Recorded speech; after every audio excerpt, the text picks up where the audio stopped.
السلام علیکم ورحمۃ اللہ وبرکاتہ۔ وعلیکم السلام ورحمۃ اللہ وبرکاتہ۔ خیریت سے ہیں حضرت؟ ہاں جی الحمدللہ۔ جی شمس بھائی فرمائیے حکم۔ حضرت ابتدا ہے، سوالات آئے عوام کی طرف سے۔ جی جی فرمائیے، اللہ نے توفیق جی اور میرے علم میں رہا تو جواب دوں گا۔ جی حضرت، لفظ آیا ہے کہ اللہ تعالیٰ کو اللہ میاں لکھنا کیسا ہے یا کہنا؟ جی حضرت جواب عنایت فرمائیں۔ یہ جائز نہیں ہے۔ سرکار مفتی اعظم ہند علیہ رحمت الرضوان کی بارگاہ میں کئی بار یہ سوال آیا اور فتاوی مصطفی میں بھی ہے، فتاوی رضویہ شریف میں بھی ہے، جگہ جگہ کہ اللہ تعالیٰ کو اللہ میاں نہیں کہنا چاہیے، کیونکہ لفظ میاں جو ہے یہ کئی معانی کا محتمل ہے، اور اعلیٰ حضرت نے فرمایا اس کے جو 3 معانی ہیں ان میں سے 2 معانی تو بہت ہی خراب ہیں، اس لیے اللہ تعالیٰ کے ساتھ لفظ میاں نہیں، اللہ جل جلالہ، اللہ جل شانہ اس کو کہنا چاہیے، اللہ تعالیٰ، اللہ رب العزت یہ کہنا چاہیے، اللہ میاں نہ کہنا۔ جی حضرت، جی جزاک اللہ۔ اور ایک سوال یہ ہے کہ رفع دین کرنا کیسا ہے، کرنا چاہیے یا نہیں کرنا چاہیے، بحدیث اس کا حوالہ کیسا ہے؟ رفع یدین کے متعلق تمام ائمہ حنفیہ کا اس بات پر اتفاق ہے کہ رفع یدین کی احادیث جو ہیں وہ دوسری احادیث کی وجہ سے منسوخ ہیں، اس لیے رفع یدین پر ہمارا عمل نہیں۔ جی حضرت عبداللہ ابن مسعود رضی اللہ تعالیٰ عنہ اور حضرت برا ابن عازب رضی اللہ عنہ اور دوسرے صحابہ کرام جس میں حضرت ابن عباس بھی ہیں، ان سے احادیث کریمہ مروی ہے کہ جس میں آقا دو عالم صلی اللہ علیہ وسلم نے رفع یدین سے روکا ہے، اور اس میں سب سے مضبوط سند والی جو حدیث پاک ہے وہ حضرت ابن مسعود رضی اللہ تعالیٰ عنہ والی حدیث ہے۔ حضرت ابن مسعود کہتے ہیں الا سنو، میں تم کو وہ نماز پڑھ کر بتاتا ہوں جو رسول اللہ صلی اللہ علیہ وسلم نے پڑھی، اور اس جملے سے پہلے وہ ہوشیار خبردار کر کے بول رہے ہیں۔ یہاں ایک بات دھیان رکھنے یہ ہے کہ حضرت ابن مسعود نماز کا طریقہ اپنے تابعین کو سکھا رہے ہیں۔ جب بات سکھائی جاتی ہے تو اس میں تو ہر چیز کا خیال رکھا جاتا ہے، خود اپنی نماز انسان پڑھے تو ہو سکتا ہے کہ آداب کا خیال نہ رکھے، لیکن جب سکھائی جاتی ہے تو اس میں ہر چیز کی توجہ رہتی ہے۔ تو حضرت ابن مسعود رضی اللہ تعالیٰ عنہ نے جب نماز پڑھی تو پوری نماز میں تکبیر تحریمہ کے علاوہ کہیں رفع یدین نہیں، اور یہ حدیث بخاری کی شرطوں کے مطابق درست ہے۔ اور احادیث کریمہ ہے جس میں آقا دو عالم صلی اللہ تعالی علیہ وآلہ وسلم نے باقاعدہ صاف طور پر منع فرما دیا۔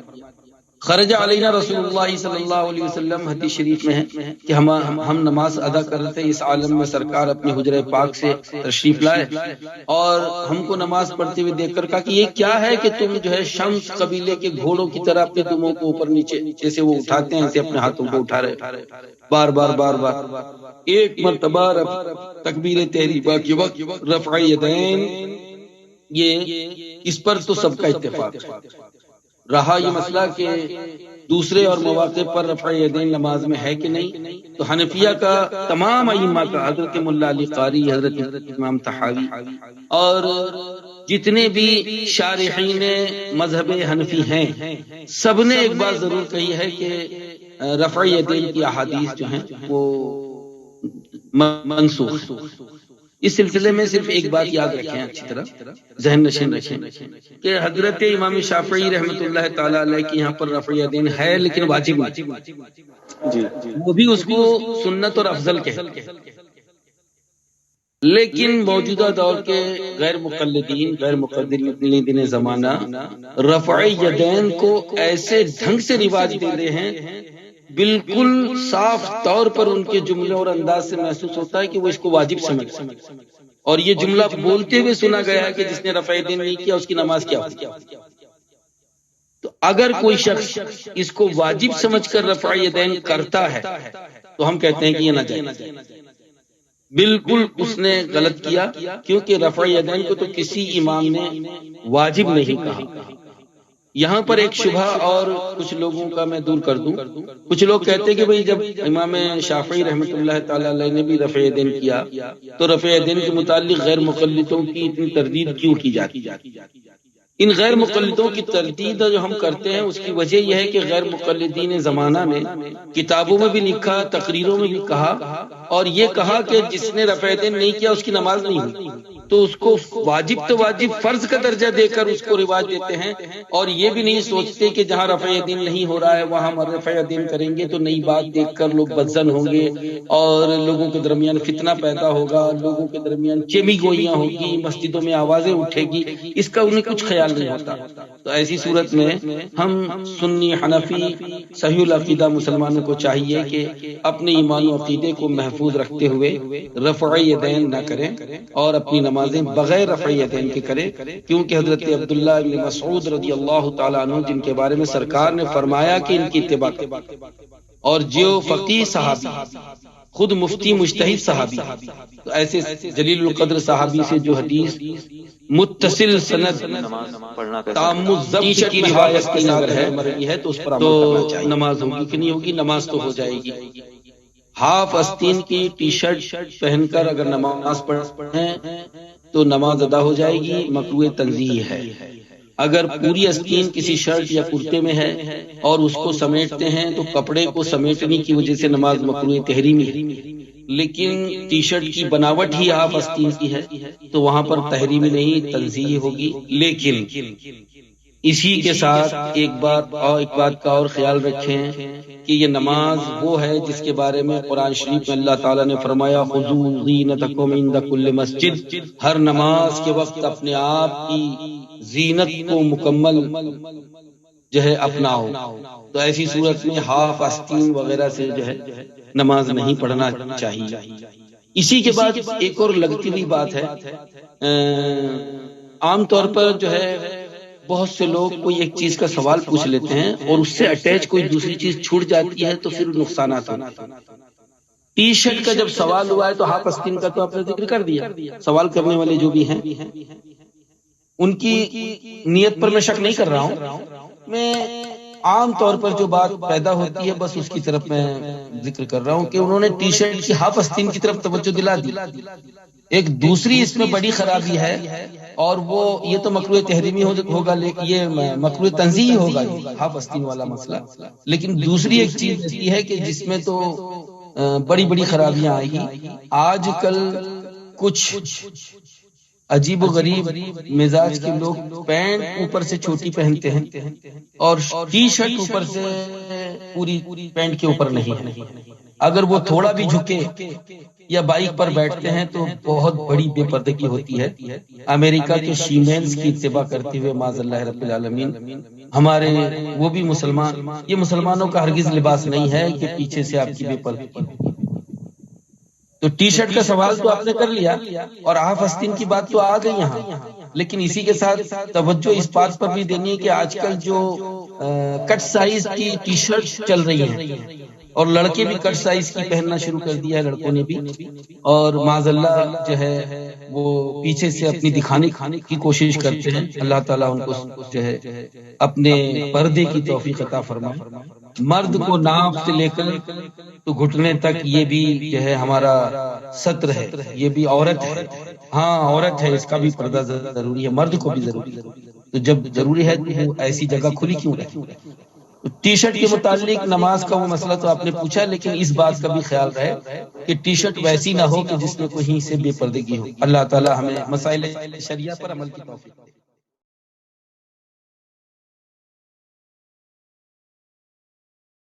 حضرت ایک سوال آیا ہے کہ اگر میں نے توبہ کر لیا ہے رب کے حضور تو یہ ہمیں کیسے پتہ چلے گا یا علم ہوگا اس تک کہ میری توبہ قبول ہو گئی؟ سبحان اللہ، اچھا سوال ہے۔ اور حضرت امام غزالی رحمۃ اللہ تعالی علیہ نے باقاعدہ اس کا ایک باب باندھا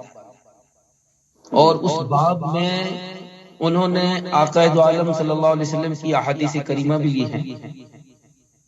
ایک حدیث شریف جو مسلم شریف میں بھی ہے اور دوسری احادیث کی کتاب میں بھی ہے کہ حج مبرور کی یعنی مقبول حج کی نشانی ہے. دعا کی جاتی کہ حج مبرور ہو. اسی سے حضرت امام غزالی رحمۃ اللہ تعالی نے استشہاد کیا اور اسی کو دلیل پکڑ کر بڑی اچھی بحث کی انہوں نے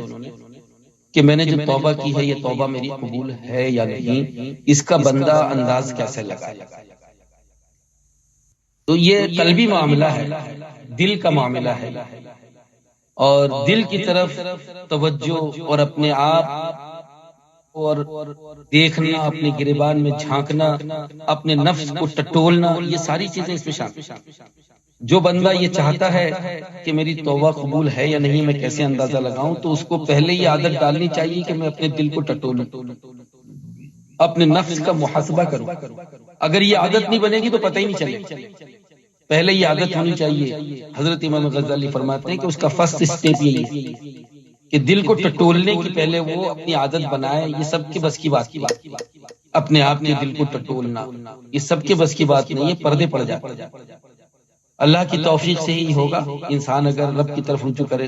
اب یہ ہے کہ پتہ کیسے چلے. تو آئیے حدیث شریف میں آیا ہے کہ حج مبرور کی نشانی یہ ہے کہ حج کرنے کے بعد گناہ اس کو برے لگیں اور نیکیاں اس کو اچھی لگیں. اس کے دل میں گناہوں سے نفرت ہونے لگے اور نیکیوں سے اسے محبت پیدا ہونے لگے. جو آدمی حج کر کے آیا اور اس کے بعد اس کی نیکیوں میں اضافہ ہوتا چلا جا رہا ہے تو سمجھیے کہ اس کا حج مبرور ہے. اور جو حج کر کے آیا اور اس کے بعد اس کی نیکیوں میں اضافہ نہیں ہے، وہ جو کا تو پہلے کی طرح ہے یا پھر معاذ اللہ پہلے سے زیادہ گناہ میں ملوث ہے، تو یہ کہا جا سکتا ہے کہ اس کا حج مبرور نہیں ہے. بس اسی طرح حضرت امام غزالی رحمۃ اللہ تعالی نے فرمایا کہ توبہ کرنے والا یہ دیکھے کہ توبہ کر لینے کے بعد تین چیزیں اسے دیکھنی ہیں. نمبر ایک یہ کہ توبہ کرنے پر دل جمع ہوا ہے یا نہیں. توبہ کرنے پر اس کو ندامت ہے کہ میں نے توبہ کیوں کر لی، تو اس کی توبہ قبول نہیں، وہ توبہ اس کی مقبول نہیں. اور توبہ کرنے پر اس کا دل جمع ہوا ہے اور اس کو اچھا لگ رہا ہے، بہتر لگ رہا ہے کہ میں نے بہت اچھا وہ توبہ کیا. ایک تو یہ علامت. اور دوسری علامت یہ کہ جس گناہ سے توبہ کی ہے اس گناہ کی طرف دل مائل نہ ہو، اور قدرتی طور پر اس کے دل میں یہ حالات پیدا ہوں کہ وہ گناہ کی طرف نہیں جائے اور نیکی کی طرف، اس گناہ کے خلاف نیکی کی طرف آنے کی کوشش کرتا ہے. اور تیسرا یہ کہ اگر کبھی اس کا کہیں اس گناہ کے تعلق سے امتحان ہو تو اس معاملے میں وہ اپنے دل میں استقامت محسوس کر لے کہ نہیں، مجھے یہ کسی بھی حال میں گناہ نہیں کرنا ہے بھلے ہی کوئی نقصان ہوتا ہے. بس یہ تین علامتیں وہ ہیں جس سے انسان کو پتہ چلتا ہے کہ میری توبہ مقبول ہے، میں نے جو توبہ کی وہ اللہ کی بارگاہ میں قبول ہے. اب اس کے لیے مغفرت کا پروانہ ہے. اپنے دل کو ٹٹول لے، اپنے دل کو دیکھ لے. طریقہ کیا ہے اللہ تعالیٰ سب کی توبہ قبول فرمائے. کہ سچی توبہ کرنے کے لیے یہ ضروری ہے کہ انسان جو اس سے گناہ سرزد ہوا ہے اس گناہ پر سب سے پہلے تو وہ شرمندہ ہو، وہ شرمندہ ہو، یعنی اس گناہ کو وہ ہلکے میں نہ لے کے ارے کچھ نہیں، چھوٹا موٹا گناہ کو چھوٹا نہ سمجھے، بلکہ اس گناہ پر شرمندہ ہو. اور اس کے بعد یہ ہے کہ جب وہ اللہ تبارک و تعالی سے توبہ کرے تو اول اور آخر درود شریف ضرور پڑھ لے. اول بھی درود شریف پڑھے دعا سے توبہ کرنے سے پہلے بھی، اور آخر میں بھی درود شریف پڑھ لے تو بالکل سے اس کی توبہ قبول ہو جائے گی. تیسری چیز اس میں بھی خاص جو مین پوائنٹ ہے سچی توبہ کا، وہ یہ ہے کہ بندہ یہ عزم مصمم کر لے، یعنی پختہ یقین کر لے کہ اب مجھے یہ گناہ کبھی نہیں کرنا، یہ گناہ اب میں کبھی نہیں کروں گا، کبھی یہ گناہ نہیں کروں گا. تو وہی منہاج العابدین میں حضرت امام غزالی فرماتے ہیں کہ یہ بات صحیح ہے یہ بات بالکل صحیح ہے کہ ظاہر سی بات ہے انسان ہے، خطا کا پتلا ہے، اس سے غلطی ہو جاتی ہے، ایک گناہ سے توبہ کرنے کے بعد پھر کبھی گناہ بھی ہو جاتا ہے، دوبارہ بھی ہوتا ہے، تیسری بار بھی ہوتا ہے، لیکن حضرت فرماتے ہیں کہ سچی توبہ اسی وقت ہوگی، یعنی توبہ مقبول اسی وقت ہوگی اللہ کی بارگاہ میں جب وہ پوری طرح یقین کر لے کہ اب میں یہ گناہ کبھی نہیں کروں گا۔ یہ الگ سی بات ہے کہ وہ شہوت نفس کی وجہ سے یا کسی شیطان کے وسوسے کی وجہ سے ہو سکتا ہے کہ بعد میں پھر گناہ ہو جائے، یہ ممکن ہے کہ ہو سکتا ہے کہ پھر سے وہ گناہ ہو جائے، لیکن فی الحال وہ یہی یقین کرے اور پختہ یقین کرے، عزم کر لے کہ اب کبھی یہ گناہ نہیں کروں گا، تو حضرت فرماتے ہیں کہ اب اس کی توبہ قبول ہوگی اور جو اس نے گناہ کیا ہے وہ معاف ہوگا۔ اچھا، اور اس کی ایک سب سے بڑی جو فائدے مند بات ہے وہ یہ ہے کہ بندہ جب اللہ تبارک و تعالیٰ کی بارگاہ میں سچی توبہ کرے اپنے گناہوں سے، تو جب وہ اس طرح توبہ کرے گا، یعنی وہ یہ دعا کر رہا ہے مثلاً کہ اللہ تعالیٰ تیرے حبیب کے صدقے میں اور تیرے محبوبوں کے وسیلے میں توبہ کرتا ہوں تیری بارگاہ میں، میری توبہ قبول فرما، آج تک میں نے جتنے بھی گناہ کیے چھوٹے بڑے تمام گناہوں کو تو معاف فرما، آج کے بعد کبھی میں یہ گناہ یا وہ تمام گناہ کبھی نہیں کروں گا۔ یعنی جب وہ بول رہا ہے، دعا میں عرض کر رہا ہے کہ میں کبھی نہیں کروں گا، تو اس وقت یقین کامل کے ساتھ کہے کہ میں کبھی نہیں کروں گا، ہو سکتا ہے بعد میں ہو، لیکن اس وقت وہ یقین کر لے، یقین کے ساتھ کہے کہ میں کبھی وہ گناہ نہیں کروں گا، اور پھر اس کے بعد جو ہے اللہ تبارک و تعالیٰ اپنے فضل و کرم سے وہ جو گناہوں کا گٹھرا بھی اگر اس کے سر پر لگا ہو تو اللہ پاک اپنے فضل و کرم سے اس کے تمام گناہوں کو معاف فرما دے۔ ہاں، اب مثال کے طور پر اب اس نے گناہ سے توبہ کر لی، اب توبہ کے بعد اب اس کی موت اگر ہو جاتی ہے تو اب کیونکہ اس نے سچی توبہ کر لی تھی اور اللہ تعالیٰ نے اپنے فضل و کرم سے اس کے گناہ معاف فرما دیا تھا، تو اب وہ جب دنیا سے جا رہا ہے، جب اسے موت آئی تو وہ اب گناہوں سے پاک اور صاف اور خالی ہو کر وہ گناہوں سے اس دنیا سے گیا۔ اور اگر اس سچی توبہ کے بعد بھی اگر گناہ ہوا تو اس سے پہلے جو گناہ ہو چکے تھے وہ تو معاف ہو گئے، سچی توبہ کے بعد جو گناہ ہوا اور اگر خدا نہ کرے اس گناہ بعد میں ہونے والے اس گناہ کے پر جو ہے وہ نادم ہو کر اس نے توبہ نہیں کیا، تو یہ جو بعد کا گناہ ہوا یہی ایک گناہ یا یہی کچھ گناہ اس کے سر پر رہ جائیں گے، سچی توبہ کرنے سے پہلے جو گناہ کیا تھا وہ تمام گناہ اپنے فضل و کرم سے اللہ پاک معاف فرما دے۔ تو یہ گناہ سے توبہ کرنے کا یہی طریقہ ہے کہ آدمی عزم مصمم کر لے، یقین کر لے، یقین کے ساتھ دعا مانگے کہ اب میں کبھی یہ گناہ نہیں کروں گا، تو تب جو ہے وہ یہ سچی توبہ ہوتی ہے اور اللہ تبارک و تعالیٰ کی بارگاہ میں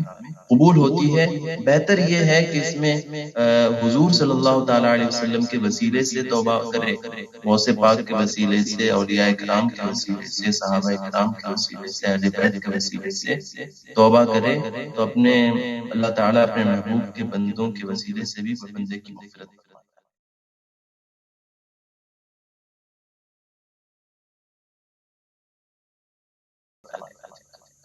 تو یہ خاص توبہ کا طریقہ ہے۔ اب شمس بھائی آگے سوال کریں۔ السلام وعلیکم السلام۔ ماشاءاللہ توبہ پر بڑی سیر حاصل بات فرمائی آپ نے، اللہ تعالیٰ سب کو اپنے گناہوں سے توبہ کی توفیق دے۔ جی شمس بھائی فرمائیں۔ جی وہ آخری سوال تھا، سوال تو بہت آ رہے ہیں، اجازت ہاں نہیں کوئی دے بات نہیں، تو آپ مروجہ تازیہ داری اور تازیہ داری کے بارے میں کیا ہے تعزیہ داری اور مروجہ تعزیہ داری؟ کیونکہ ابھی سامنے محرم ہے اور محرم کے مہینے میں بہت سے علاقوں میں ہمارے سنی صحیح العقیدہ مسلمان بھی تعزیہ داری میں ہیں لگے ہوئے۔ سرکار اعلیٰ حضرت رضی اللہ تعالیٰ عنہ کے دور میں بھی اور اس کے بعد میں بھی اور بلکہ ابھی تک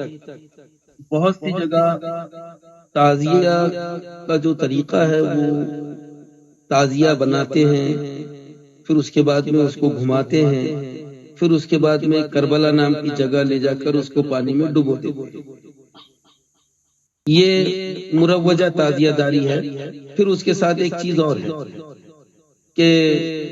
تعزیے میں کہیں کہیں ایک براق بناتے ہیں، اس میں ایک عورت کا منہ لگا رہتا ہے، پھر اس کے پر رہتے ہیں۔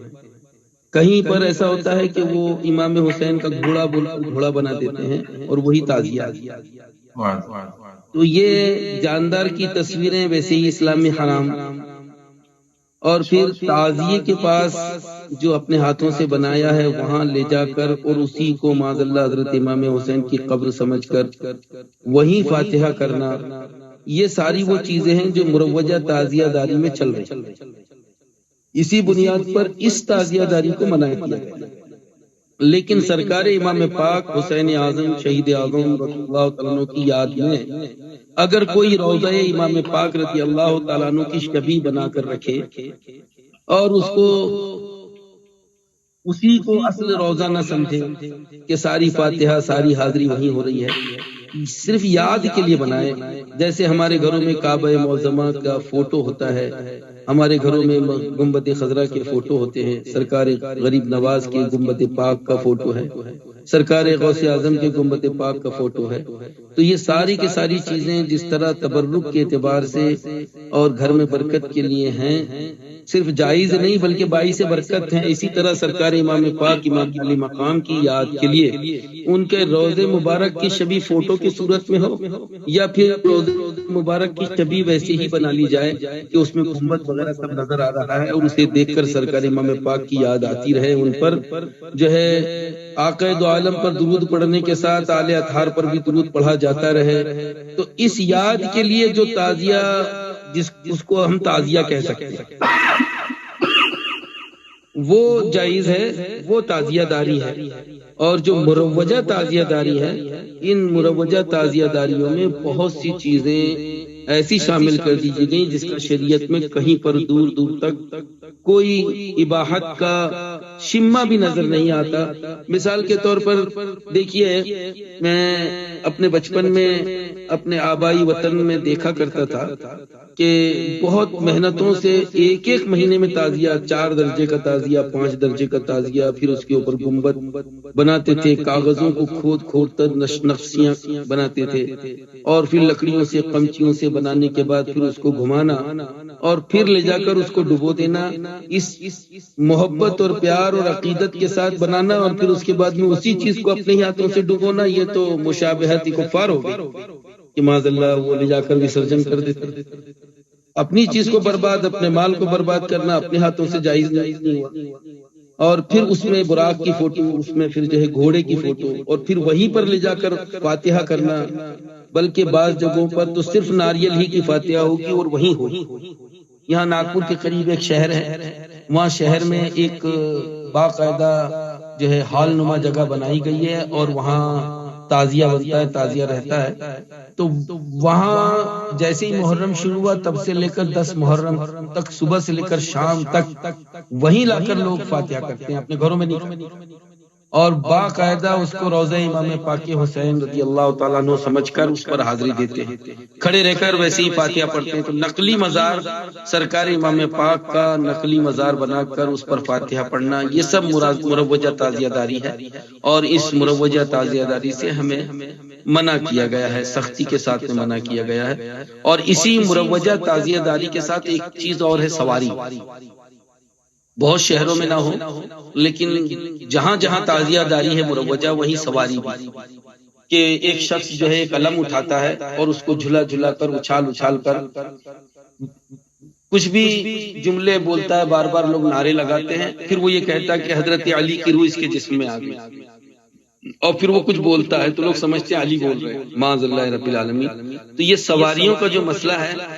یہ بھی انتہائی ظلم والی بات ہے